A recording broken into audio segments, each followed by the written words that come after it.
চারটে পিলার কনস্টিটিউশনের আছে। এই চারটে পিলার পশ্চিমবঙ্গে ধ্বংস হয়ে গেছে। এক হচ্ছে law maker, opposition leader. Opposition leader ব্যক্তি আমি কেউ নই, আমি অপোজিশন লিডার। আমাকে 8.5 মাস, এই 4 বছরের মধ্যে বিধানসভার বাইরে রাখা হয়েছে। 26,000 যোগ্য শিক্ষকদের বড় একটা অংশ, 19,000 যোগ্য, বাকিটা বিক্রি হয়েছে।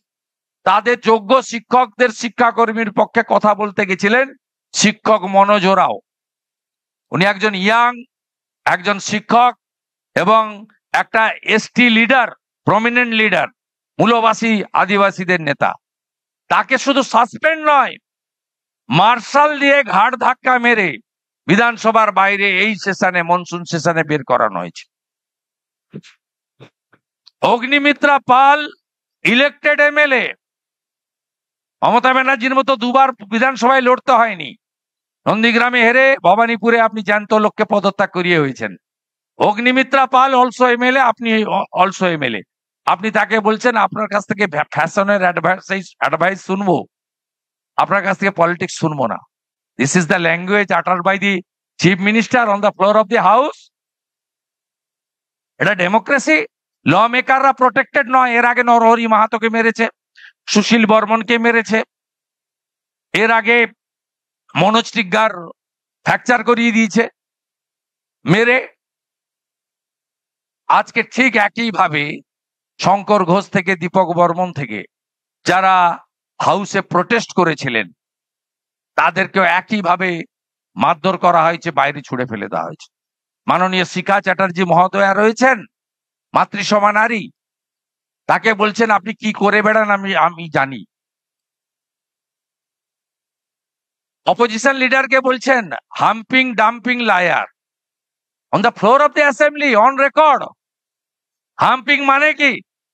আপনারা ইয়াং গাই, 16 বছর পেরিয়ে গেলে সবাই সবার বন্ধু। আপনি আমেরিকান ডিকশনারি খুলুন, হাম্পিং মানে হলো ফোর্সফুল সেক্স। এর মধ্যে কোনো সিমিটি আছে? হাম্পিং, ডাম্পিং মানে থ্রোন, লায়ার মানে মিথ্যা। আপনি মিলান। এরপরে বলছে মমতার বইগুলো পড়তে হবে। এপাং ওপাং ঝপাং, আমরা সবাই ড্যাং ড্যাং। এমনি তো শিক্ষা শেষ। মিরাজ শাহ, হর্ষণী হটিয়া, সত্যম রায়চৌধুরী নিয়ে নিয়েছে। Privatisation complete. 8,200 স্কুল বন্ধ। একদিকে চাকরি বন্ধ, অন্যদিকে 76টা মুসলিম কমিউনিটিকে বেআইনি ভাবে ওবিসি দেবে। ঘন্ট পাকিয়ে দিয়েছে। 7ই মে রেজাল্ট বেরিয়েছে এইচএস এর, এখনো পর্যন্ত অ্যাডমিশন নেই। এগুলো বলছি পশ্চিমবঙ্গের ল মেকারদের অবস্থা জানানোর জন্য। Second, bureaucracy. এখানে কেউ রিটায়ার করেন না। হরিকৃষ্ণ দ্বিবেদী রিটায়ার করেন না, বাসুদেব ব্যানার্জি রিটায়ার করেন না, আলাপন ব্যানার্জি রিটায়ার করেন না, মনোজ পন্ত কয়েকদিন পরে রিটায়ার করবেন, কেউ করবেন না। আর.টি. মিনা 12 বার এক্সটেনশন পান। উনার নিজস্ব কোটারি আইএস আইপিএস।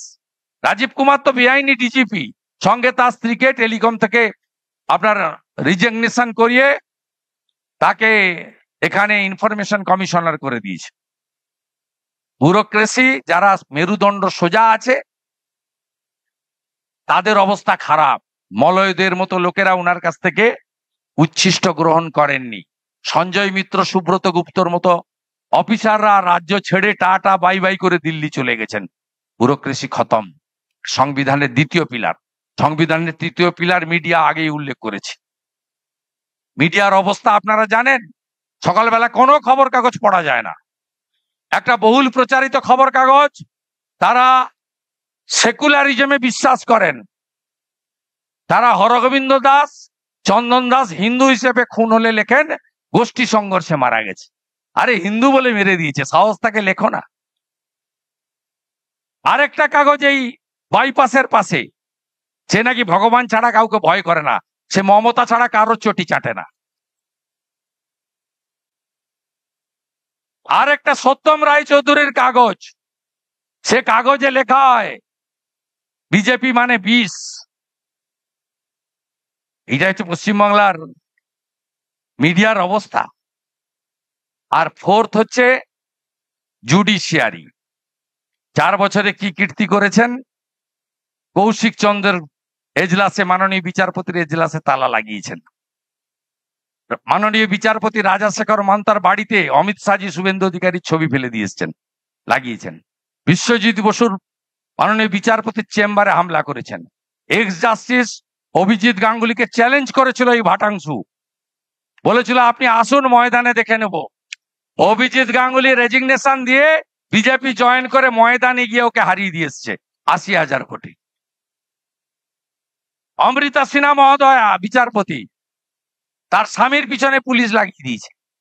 আর এই একমাত্র স্বাধীনতার পরে রাজনৈতিক নেতা বা নেত্রী বা ব্যক্তি যাই বলুন, মমতা ব্যানার্জি, যাকে 5 লক্ষ টাকা ফাইন দিতে হয়েছে কলকাতা হাইকোর্টের বারে নিজের রোজগারের টাকা থেকে চেকে, ইটস এ এক্সেপশন। তার মানে বাংলায় 4টে পিলার ধ্বংস: law maker, bureaucracy, media, judiciary. তাই আমি মনে করি 50 বছর আগে যা আমরা শুনেছিলাম প্রতাপ ব্যানার্জির কাছ থেকে, আমাদের জেলে যাওয়া, এমার্জেন্সিতে যাওয়া নেতাদের কাছ থেকে, আজকে চোখের সামনে তাই দেখছি। অফিসিয়ালি এমার্জেন্সি করেনি, বাকি সবটাই করেছে।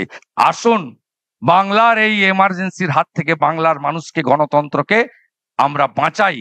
8 মাস পরে একে গণতান্ত্রিক ভাবে উপড়ে তুলে ফেলে দিই, এবং এই কাজটা করতে পারবে সংঘবদ্ধ যুব শক্তি। তাই যুব মোর্চাকে আরেকবার স্যালুট জানিয়ে আপনাদেরকে ধন্যবাদ দিয়ে, এবং রথযাত্রা পালন করুন, হিন্দু ঐক্য গড়ে তুলুন। আমাদের ভিডিও ভালো লাগলে লাইক এবং শেয়ার করুন। কমেন্ট সেকশনে গিয়ে জানান আপনাদের মতামত।